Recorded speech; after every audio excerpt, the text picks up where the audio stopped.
Hello students, बच्चों आज अपने लेक्चर नंबर 12 से 13 की तरफ जा रहे हैं। हमने लेक्चर नंबर 12 प्रीवियस लेक्चर में हम कर चुके हैं।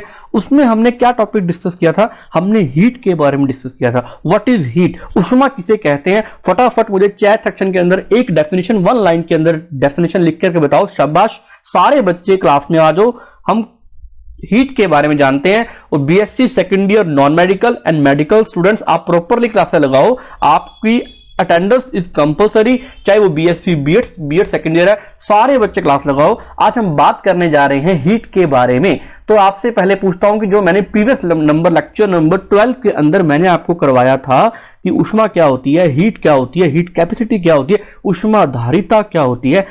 आज सबसे पहले शुरुआत करते हैं हीट से। मुझे पहले इसकी परिभाषा बताओ, इसकी डेफिनेशन के बारे में बताओ कि व्हाट इज हीट। फटाफट चैट सेक्शन के अंदर, फिर आपने फटाफट इसको रिवाइज करते हुए आगे बढ़ते हैं। शाबाश, जल्दी। हाँ बिल्कुल, बच्चे ये बात सही बोल रहे हैं कि sir which type of energy, which type of energy, which type of energy which is responsible for change in temperature. अगर टेम्परेचर इसका पहले T1 था, अगर सर टेम्परेचर T2 हो गया तो चेंज इन टेम्परेचर, समझे बात को। ऊर्जा का वह प्रकार जो तापमान में परिवर्तन के लिए उत्तरदायी होता है उसे ऊष्मा कहा जाता है। मान लीजिए ये गिलास ऑफ वाटर है, एक पानी से भरा हुआ गिलास है, इसको मैंने गर्म करना शुरू कर दिया, इसको मैंने एक प्रकार की एनर्जी देनी शुरू कर दी। अगर इसके टेम्परेचर T1 से T2 में कन्वर्ट हो रहा है, कोई ना कोई टेम्परेचर में परिवर्तन आ रहा है, यानी चेंज इन टेम्परेचर आ रहा है, तो इसको क्या बोलते हैं अपने? हीट। ये पहले मैं बता चुका हूं आपको, इसको ऊष्मा कहा जाता है। अगर टेम्परेचर में चेंज 1 केल्विन से आ रहा है, change in temperature by the 1 kelvin, bye change in temperature 1 kelvin या 1 डिग्री सेल्सियस, अगर तापमान में परिवर्तन 1 केल्विन या 1 डिग्री सेल्सियस में आ रहा है, तो इसका मतलब इसको बोला गया स्पेसिफिक, इसको बोला गया हीट कैपेसिटी बोला गया। क्या बोला गया बच्चों? इसको बोला गया हीट कैपेसिटी। हीट कैपेसिटी यानी ऊष्मा धारिता। अब हीट कैपेसिटी के आगे टाइप आए, heat capacity for solid and heat capacity for liquid. अब ये क्वेश्चन उठता है कि मैंने पूछा था कि heat capacity what is property, intensive property या एक्सटेंसिव प्रॉपर्टी, कि ऊष्मा धारिता मात्रात्मक गुण है या गहन गुण है, ये मैंने पूछा था आपसे। तो आपने बताया था कि सर इट इज ए मात्रात्मक गुण, यानी it is a extensive property. Why? क्योंकि इसके एक ग्लास ऑफ वाटर के 1 डिग्री सेल्सियस टेम्परेचर को चेंज करने के लिए एक बकेट की जो भरी हुई बकेट है, इसके अगर अपने 1 डिग्री सेल्सियस के टेम्परेचर को चेंज करें, इंक्रीज करें, तो ज्यादा एनर्जी हमें देनी पड़ेगी बकेट के जो अंदर वाटर पड़े, क्योंकि वाटर की कंटेंट ऑफ मैटर ज्यादा है। वाटर की जो अपनी मात्रा है पानी की यहां ज्यादा है, यहां पानी की मात्रा कम है। इसका मतलब it is a extensive property. Heat capacity mass पे डिपेंड कर रही है, तो ये एक प्रकार का मात्रात्मक गुण है। यहां तक हमने डिस्कस कर लिया था। आगे हमने क्या बात की थी कि हीट कैपेसिटी के टाइप्स हमने पढ़े थे कि हीट कैपेसिटी जो होती है वो 2 टाइप्स की होती है। एक तो होती है, पहली तो होती है स्पेसिफिक हीट कैपेसिटी। अब स्पेसिफिक हीट कैपेसिटी का मतलब क्या होता है? Heat capacity for solid and liquid, यानी ऊष्मा धारिता किसके लिए? किसके लिए? द्रवों और ठोसों के लिए ऊष्मा धारिता को ही बोलते हैं स्पेसिफिक हीट कैपेसिटी, और इसे S से रिप्रेजेंट किया जाता है ना। ये हमने बात की थी। तो इसके बारे में बात करें तो ये कैसी प्रॉपर्टी है? एक प्रकार की, ये एक प्रकार की कैसी प्रॉपर्टी है? It is a intensive property. Why? ऐसा क्यों? क्योंकि हमने ये बात की थी कि अगर 1 ग्राम कोई मैटर है, सॉलिड या लिक्विड, 1 ग्राम मैटर में 1 केल्विन टेम्परेचर को चेंज करवाने के लिए रिक्वायर्ड एनर्जी, आवश्यक ऊष्मा की मात्रा ही क्या कहलाती है? Specific heat capacity. ये बातें मैं तुम्हें बता चुका हूं, है ना। और स्पेसिफिक हीट कैपेसिटी को S से रिप्रेजेंट करते हैं।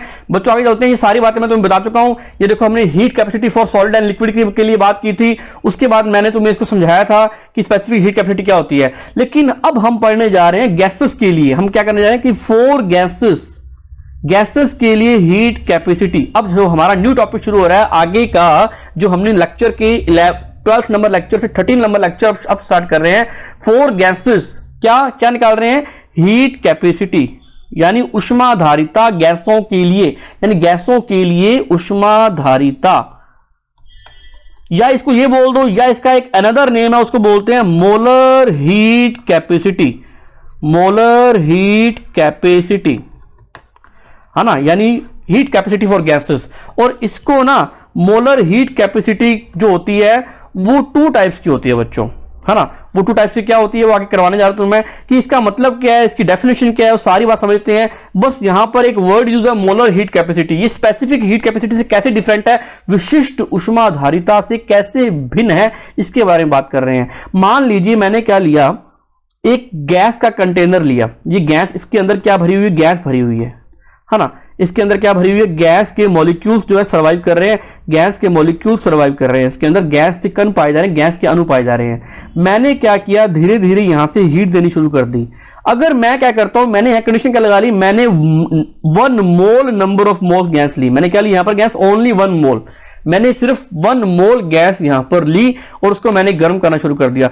If temperature of gas is rise by, अगर temperature rise by is the 1 degree Celsius or 1 Kelvin of 1 Kelvin rise, then change in temperature is by the 1 degree and 1 Kelvin, then required energy is known as, the required heat is known as molar heat capacity। तुम बात समझे क्या, कि अगर gas के 1 मोल अणुओं को क्या 1 डिग्री सेल्सियस तापमान बढ़ाने या 1 केल्विन तापमान बढ़ाने के लिए आवश्यक ऊष्मा की मात्रा ही ऊष्माधारिता गैसों के लिए ऊष्माधारिता कहलाती है, या हीट कैपेसिटी फॉर गैसेस, यानी और मोलर हीट कैपेसिटी। समझे बात को, हमने यहां पर मोल ले लिया, पहले हमने क्या लिया था, पहले हमने लिया था ग्राम लिया था, 1 ग्राम। अब यहां पर हम 1 ग्राम ना लेकर के 1 मोल ले रहे हैं, क्योंकि गैसेस के लिए मोल वर्ड का यूज करते हैं, सिर्फ इतना ही डिफरेंस आया है। ये देखो आगे बात करते हैं, इसकी डेफिनेशन पढ़ते हैं। हीट कैपेसिटी फॉर गैसेस, गैसों के लिए ऊष्माधारिता निकाल रहे हैं। मोलर हीट कैपेसिटी यानी मोलर ऊष्माधारिता भी इसे कहा जाता है। It is the amount of heat required for any gas off 1 mole to change its temperature by 1 degree Celsius और 1 केल्विन, 1 केल्विन डिग्री नहीं आएगा यहां पर, ये हटा दो, कोई डिग्री नहीं आएगा, 1 केल्विन किसी 1 मोल गैस में किसी 1 डिग्री सेल्सियस या 1 केल्विन तापमान में परिवर्तन लाने के लिए, तापमान बढ़ाने के लिए आवश्यक ऊष्मा की मात्रा ही मोलर ऊष्माधारिता कहलाती है। It is known as molar heat capacity, it is also named molar heat capacity और heat capacity for gases, बात एक ही है। मैं आपसे क्वेश्चन पूछता हूं कि बच्चों ये बताओ कि what is property of the molar heat capacity, extensive और intensive। ये जो मोलर हीट कैपेसिटी जो होती है, मोलर ऊष्माधारिता जो होती है ना बच्चों, वो बताओ मुझे कि वो कैसा गुण है, मात्रात्मक गुण है या गहन गुण है, बच्चों बताओ फटाफट, जल्दी बताओ उसके लिए, शाबाश जल्दी बताओ।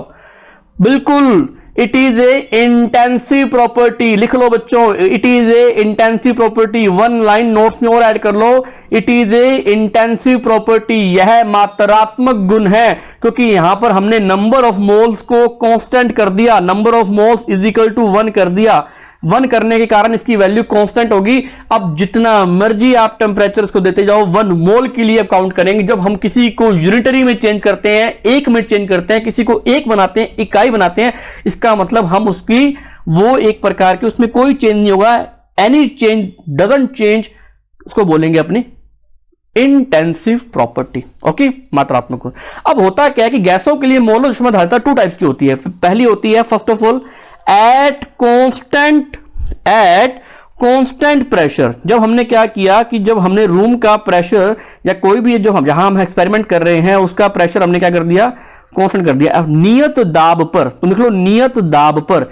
And second one eight constant volume. 2 types की होती है, एक तरफ हमने कर दिया वॉल्यूम कांस्टेंट, एक तरफ कर दिया प्रेशर कांस्टेंट। अब कांस्टेंट प्रेशर पे वी नो दैट, अब होता क्या है कि अगर गैस का प्रेशर कांस्टेंट रखा है उस टाइम 1 मोल गैस के लिए, उस टाइम 1 मोल गैस के लिए 1 केल्विन टेम्परेचर आप चेंज करना चाहते हो, 1 केल्विन टेम्परेचर आप चेंज करना चाहते हो, चाहे उसको राइज करो चाहे उसको डिक्रीज करो, 1 केल्विन टेम्परेचर राइज करना चाहते हो या उसमें चेंज करना चाहते हो तो हीट लगेगी, उसे हम बोलते हैं, जो हीट उसमें लगेगी उसको बोलते हैं molar heat capacity at constant pressure. बच्चों बात समझे, अगर गैस का प्रेशर कांस्टेंट रखा जाए, अगर गैस का दाब नियत रखा जाए, उस टाइम 1 मोल गैस के लिए 1 केल्विन टेम्परेचर में चेंज करना हो, उस टाइम जो हीट रिक्वायर्ड होगी it is known as molar heat capacity. आपको पता है कि हम हीट कैपेसिटी को C से डिनोट करते हैं, वी नो दैट हम मोलर हीट कैपेसिटी को C से डिनोट करते हैं। और मैंने लिया इसको कांस्टेंट, इसको लिया मैंने कांस्टेंट प्रेशर पे लिया है, नियत दाब पर लिया है, तो इसको मैं लिखूंगा Cp। क्या लिखूंगा? Cp, मतलब at constant pressure it is known as Cp, यानी molar heat capacity is equal to, आपको पता है कि किसी भी चेंज इन टेम्परेचर, इतने तापमान में परिवर्तन लाने के लिए और नंबर ऑफ मोल्स, इतने नंबर ऑफ मोल्स में रिक्वायर्ड हीट क्यू या required exchange of heat, it is known as molar heat capacity at constant pressure, at constant pressure, है ना। That is again heat exchange at, इसका मतलब क्या है कि heat exchange at constant pressure the number of moles by change in temperature, है ना।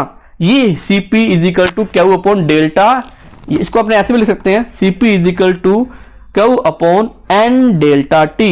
इसका मतलब है कि आपको पता है जिसको हम एक करते हैं, जिसको हमने एक बनाना है, जैसे n इज इक्वल टू 1 है, delta T is equal to 1 है, 1 डिग्री सेल्सियस टेम्परेचर राइज कर रहे हैं फॉर 1 मोल, तो इसको सारों को डिनोमिनेटर में लिखते होते हैं, है ना।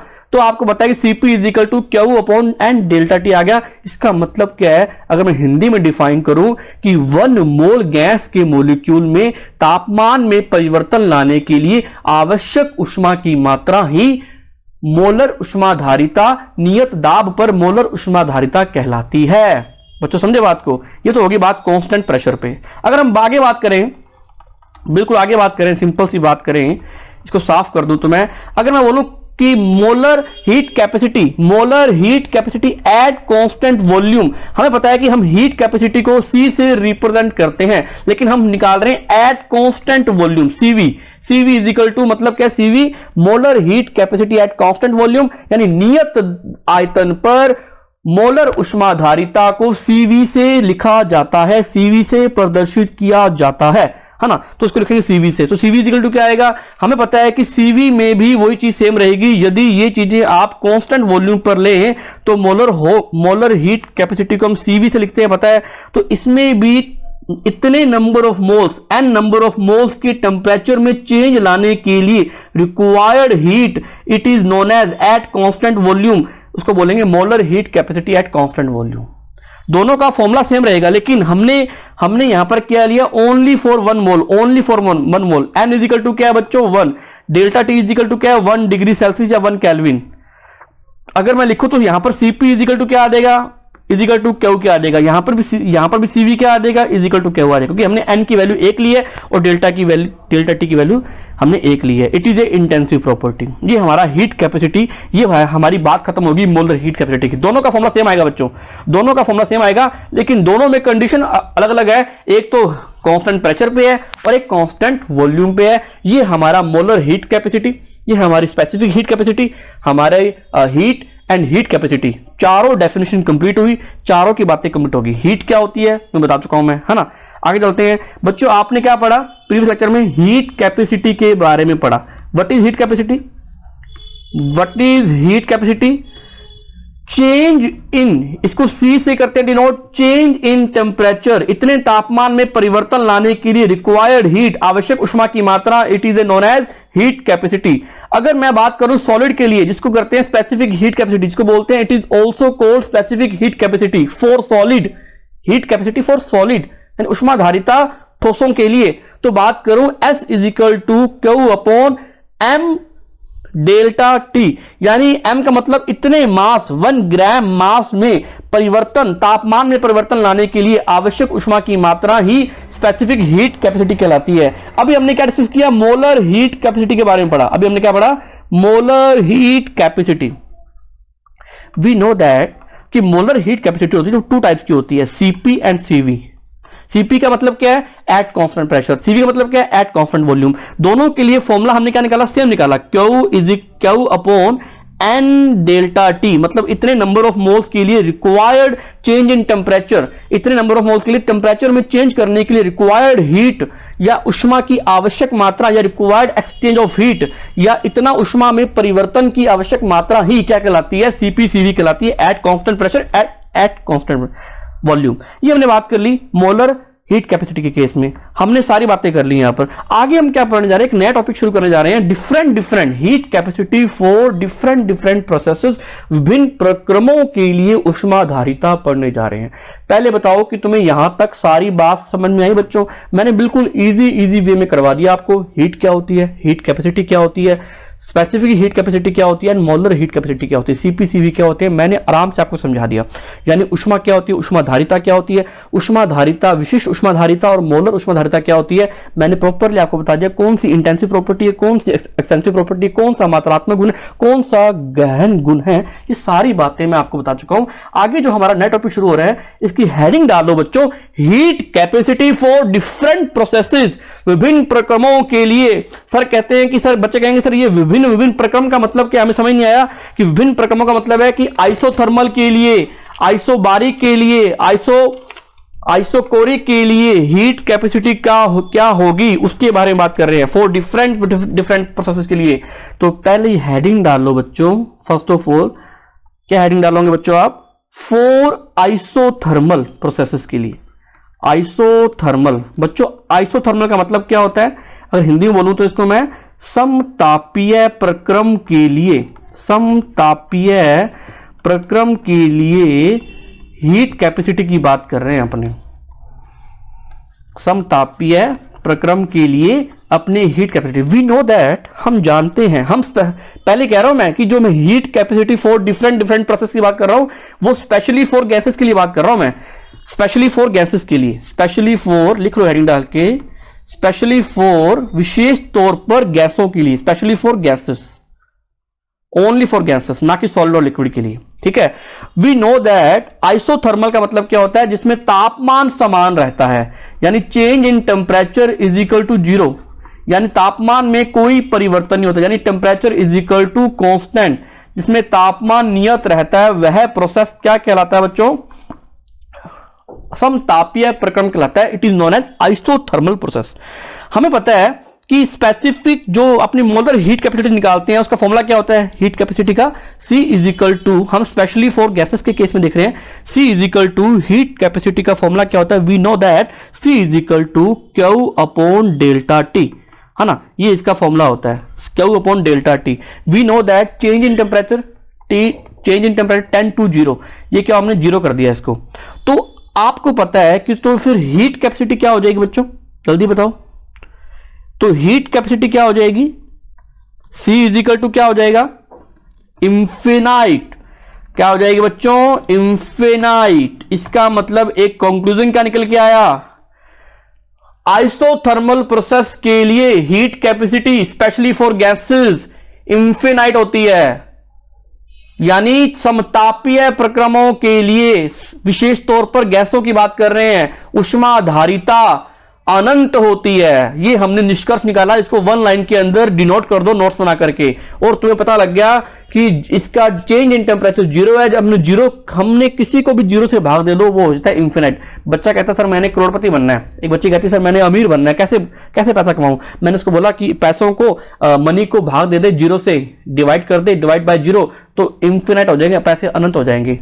ये एक मजाक की बात थी, कोई दिक्कत नहीं। आगे चलते हैं अपने बच्चों, सिंपल सी बात है कि delta T is equal to zero हो गया, है ना, delta T is equal to constant, and नियत होता है C is equal to Q upon delta T 10 to 0, zero कर दिया हमने, क्यों, क्योंकि आइसोथर्मल के लिए डेल्टा टी क्या होता है, जीरो होता है। तो C जो उसकी जो हीट कैपेसिटी है वो क्या हो जाएगी, इंफिनिट हो जाएगी, है ना। सेकंड प्रोसेस पढ़ने जा रहे हैं अपने, सेकंड प्रोसेस तुम खुद बताओ मुझे चैट सेक्शन के अंदर, मैं बताने जा रहा हूं आपको,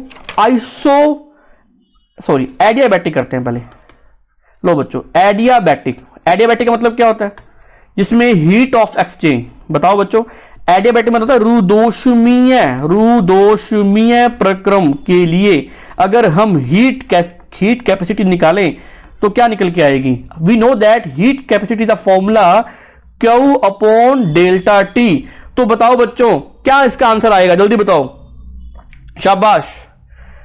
एडियाबैटिक प्रोसेस के लिए स्पेशली फॉर गैसेस, हम गैसेस के केस में बात कर रहे हैं, स्पेशली फॉर गैसेस क्या होगी, फटाफट बताओ मुझे। एडियाबैटिक प्रोसेस के लिए रुदोषमीय प्रक्रम के लिए ऊष्माधारिता क्या होगी, जल्दी बताओ चैट सेक्शन के अंदर फटाफट सारे बच्चे। इससे मुझे पता लग गया कि कौन बच्चा एक्टिवली क्लास लगा रहा है। सब पता लगता है मुझे बच्चों कि आप एक्टिवली क्लास लगा रहे हैं नहीं लगा रहे, आपका फायदा है बच्चों इसमें। तो बताओ बच्चों कि क्या होगा, जल्दी बताओ फटाफट, शाबाश, मैं वेट कर रहा हूं। एडियाबैटिक प्रोसेस के लिए सभी बच्चे बताओ, सब सारे बच्चे बताओ।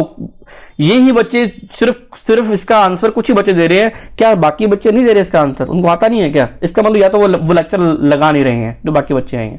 बच्चों सारे बच्चे इसका आंसर दो कि रुदोषमीय प्रक्रम के लिए एडियाबैटिक प्रोसेस के लिए क्या होगी ऊष्माधारिता, specially for gases.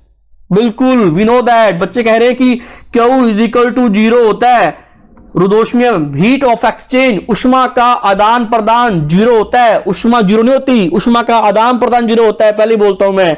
Which adiabatic process का मतलब क्या होता है, which adiabatic system it heat of exchange is 0, है ना, हीट ऑफ एक्सचेंज। क्यों का मतलब क्या होता है, हीट ऑफ एक्सचेंज, उष्मा का आदान प्रदान जहां 0 होता है एडियाबैटिक। जब यहां इसकी वैल्यू 0 होगी, C is equal to 0 upon delta T, तो ओवरऑल क्या हो जाएगा 0, तो C इज इक्वल टू क्या होता है 0। मतलब फॉर एडियाबैटिक प्रोसेस के लिए मोस्ट इंपोर्टेंट बात कि फॉर एडियाबैटिक प्रोसेस के लिए यानी रुदोषमीय प्रक्रम के लिए उष्माधारिता का मान 0 होता है। इसको नो डाल के लिख लो बच्चों। चलते हैं आगे, थर्ड वन आने जा रहा है। थर्ड वन बच्चों आ रहा है आइसोकोरिक। शाबाश, बताओ बच्चों फॉर आइसोकोरिक क्या होगा, जल्दी बताओ, I am waiting for this answer. Isochoric process के लिए हीट कैपेसिटी क्या होगी, स्पेशली फॉर गैसेस के केस में, यानी सम आयतनी, यानी जहां पर वॉल्यूम इज कांस्टेंट, सम आयतनी प्रक्रम के लिए हीट कैपेसिटी क्या होगी, यानी delta V is equal to 0, change in volume 0, volume is constant, यानी नियत, यहां पर आयतन नियत रहता है, ऐसे प्रक्रमों को क्या बोलते हैं? तो C is equal to, we know that ये फॉर्मूला होता है Q अपॉन डेल्टा टी। तो बताओ ये किसके इक्वल आएगी, जल्दी बताओ फटाफट। कांस्टेंट वॉल्यूम पे क्या होगी इसकी, जल्दी बोलो, शाबाश। हां शाबाश, कांस्टेंट वॉल्यूम पे हमें पता है कि कांस्टेंट वॉल्यूम पे अगर हमने इसका वॉल्यूम कांस्टेंट कर दिया तो यहां V लगा दिया, तो CV इज इक्वल टू क्या हो जाएगा, Q upon N delta T. मतलब ये at constant volume molar heat capacity बन जाएगी, यानी C is equal to CV हो जाएगा एट कांस्टेंट वॉल्यूम। और CV की वैल्यू क्या होती है, किसी 1 मोल के लिए, किसी नंबर ऑफ मोल्स के लिए, किसी एनी नंबर ऑफ मोल्स के लिए चेंज इन टेम्परेचर के लिए required heat is known as molar heat capacity, जो कि C के इक्वल हो जाएगी एट कांस्टेंट वॉल्यूम। बिल्कुल सही आंसर इसका, शाबाश। फोर्थ नंबर आ रहा है बच्चों आपका आइसोबारिक। हाँ, आइसोकोरिक हो गया अपना। अब आता है आइसोकोरिक, इसका बताओ क्या होगा बच्चों, कमेंट सेक्शन के अंदर, चैट सेक्शन के अंदर बताओ आइसोकोरिक प्रोसेस। बच्चों एक बात बता दूं आपको, जिन बच्चों ने चैनल सब्सक्राइब नहीं किया है वो साथ साथ सब्सक्राइब भी कर ले, ताकि आपको नोटिफिकेशन मिलते रहेंगे। एक ना यहाँ पर एक बेल आइकन आता है, आपने कभी नोट किया हो, एक ना बेल बनी होती है, एक बेल बनी होती है यहाँ पर ऐसे करके, तो उस बेल को क्लिक कर दो। अगर उस बेल को क्लिक कर दोगे तो आपको क्या होगा कि जब भी मेरी क्लास होगी उसका नोटिफिकेशन आ जाएगा आपकी क्लास का। आइसोकोरिक का मतलब क्या होता है, आइसोकोरिक तो हो गया ना बच्चों, मैं भी गलत लिख रहा हूं। अब आइसोबारिक करना है अपने को। आइसोबारिक का मतलब क्या होता है, समदाबीय प्रक्रम। अगर हम समदाबीय प्रक्रम के बारे में बात करें तो क्या होगा इसका आंसर, मतलब प्रेशर इज कांस्टेंट, प्रेशर क्या होता है, नियत रहता है, delta P is equal to zero, change in pressure zero. तो इसका बताओ बच्चों क्या होगा? हमें पता है, we know that C is equal to Q upon delta T होता है हीट कैपेसिटी। तो C इज इक्वल टू मैंने कर दिया CP, तो CP की वैल्यू क्या हो जाएगी? Q upon N delta T. मतलब एट कांस्टेंट प्रेशर पे heat capacity is the known as molar heat capacity at constant pressure. नियत दाब पर कोई भी उष्माधारिता मोलर उष्माधारिता कहलाती है नियत दाब पर, है ना। तो ये n नंबर ऑफ मोल्स में उसका फॉर्मूला सेम रहेगा, तो उसको CP बोलेंगे एट कांस्टेंट प्रेशर। पिछली बार क्या कहते हैं? At constant volume. तो ये चारों प्रोसेस हमने पढ़ लिए। आइसोबारिक पढ़ा हमने, आइसोकोरिक पढ़ लिया, आइसोथर्मल पढ़ लिया, एडियाबैटिक पढ़ लिया। ये चार प्रोसेसेस मेनली हमने पढ़ लिए for heat capacity, specially for gases. ये आज का लेक्चर हमारा कंप्लीट हुआ। बच्चों मुझे चैट सेक्शन के अंदर मुझे बताओ कि आपको सारी बातें समझ में आई क्या? जल्दी बताओ फटाफट। आप मुझे चैट सेक्शन के अंदर बताओ कि आपको सारी बातें समझ में आई। बच्चों आप डेली लेक्चर लगाओ, प्रॉपरली क्लास लगाओ। कोई बात नहीं, जो बच्चा रेगुलर नहीं आ पाता लाइव क्लास में, तो मुझे मैसेज करेगा कि सर आज मैं क्लास नहीं लगा पाई या नहीं लगा पाया, तो आप मुझे मैसेज करो। कोई बात नहीं, वो क्लास आप शाम को लगा लो या नेक्स्ट डे लगा लो, कि इन्फॉर्म करना आपकी जिम्मेवारी है, रिस्पॉन्सिबिलिटी है। बच्चों सिलेबस की चिंता मत करना, सिलेबस आपका डिडक्ट होगा ही होगा, नहीं तो आपका सेशन लंबा जाएगा। सेशन लंबा ना हो तो सिलेबस डिडक्ट होने की संभावना, पॉसिबिलिटी मैक्सिमम है। आप चिंता मत करना। हो सकता है कि आपकी 3-3 यूनिटें बोल दी जाएं करने के लिए, तो मैं आपसे एक ही एडवाइस दूंगा कि हर सब्जेक्ट की, चाहे वो फिजिक्स है, चाहे वो केमिस्ट्री, चाहे वो मैथ्स है, चाहे बॉटनी है, चाहे वो जूलॉजी है ना, तो बायोलॉजी वाले स्टूडेंट्स एंड नॉन मेडिकल वाले स्टूडेंट्स, आप प्रॉपरली क्या करो, 3-3 यूनिटें सारों की याद करनी स्टार्ट कर दो। बस 3-3 यूनिटें प्रॉपरली प्रिपेयर कर लो। अगर आपने 3-3 यूनिटें प्रिपेयर कर ली, मैं गारंटी देता हूं कि आप टॉपर की लिस्ट में आ जाओगे, आपके मार्क्स बहुत अच्छे आएंगे। बच्चे क्या करते हैं कि सारी यूनिट याद करने की कोशिश करते हैं, तो मैं उनको ये समझाता हूं कि आप 3-3 यूनिटें प्रॉपरली प्रिपेयर करो। और इवन मैं आपको 3-3 यूनिटें कंप्लीट होने के बाद, 5-5 यूनिटें कंप्लीट होने के बाद आपको सारा सिलेबस करवाया जाएगा, प्रॉपरली करवाएंगे। आपका पेपर जून जुलाई से पहले नहीं होता, जुलाई से पहले नहीं होता। जो बीएससी की बात करता हूं मैं, अगर मैं बात करूं बीएससी सेकंड ईयर वालों की, बीएससी सेकंड ईयर वालों की, तो इनका पेपर जो है ना वो जून से पहले नहीं होता। अगर मैं बात करूं बीएससी बीएड सेकंड ईयर की, तो इनका पेपर जुलाई यानी अगस्त से पहले नहीं होता, क्योंकि सेशन बहुत लेट शुरू हुआ है बच्चों। तो आप चिंता मत करना किसी बात को लेकर के, आपके प्रॉपरली एक चीज करवाई जाएगी, है ना। तो आप प्रॉपरली स्टडी कीजिए। कोई दिक्कत आए मुझे डाउट बताइए। बच्चों मैं क्लास का एंड कर रहा हूं, कोई डाउट हो तो मुझे चैट सेक्शन के अंदर बता दो, जल्दी बताओ फटाफट। ओके बच्चों, थैंक यू। कोई डाउट हो आपका मुझे चैट सेक्शन के अंदर बताओ, फिर कल एक नया टॉपिक करेंगे अपने। ओके, कोई भी डाउट हो फटाफट बताओ मुझे। थैंक यू बच्चों, मिलते हैं फिर कल।